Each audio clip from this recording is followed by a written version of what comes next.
Thank you, Jim. Environmental activist Erin Brockovich wants to get to the bottom of what's turned a Kentucky creek bright green.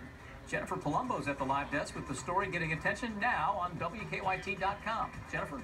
Sam, Erin Brockovich is the woman thrust into the spotlight after Julia Roberts portrayed Brockovich's battle over toxic water. Now she's turning her attention to eastern Kentucky.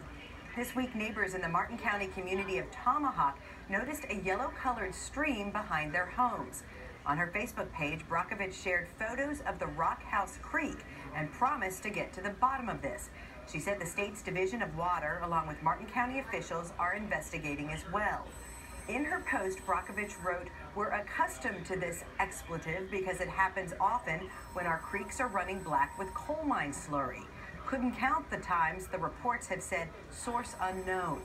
Our online team checked with the Kentucky Energy and Environment Cabinet. Spokesman John Murrah said investigators went out after receiving the call earlier this week, and the creek was discolored, much like what's pictured in Brockovich's Facebook post. But the next day, the contamination seemed to be clearing up. Brockovich raised the question of whether fracking caused it. Murrah said there's no indication that's the cause. At the live desk, Jennifer Palumbo, WKYT.